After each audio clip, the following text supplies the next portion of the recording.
kimki tongda va shomda 3 marta ixlos va 2 muavvazatayn, ya'ni falaq va nosni o'qisa, Alloh taolo balo qazodan hamda qiyinchiliklardan omonda saqlaydi deb Imom Termiziy rivoyatida Rasululloh marhamat qilyaptilar.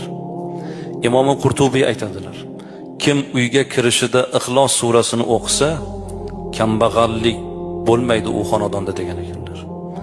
Ixlos surasi o'qilgan xonadonda kambag'allik bo'lmaydi dedilar.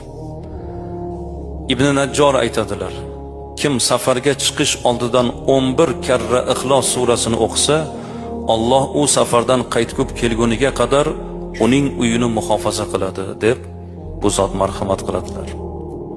Yotadigan mahal, ya'ni uyqusidan oldin Fotiha va Ixlos surasini o'qigan odam o'limdan boshqa hamma ziyondan omonda bo'ladi deb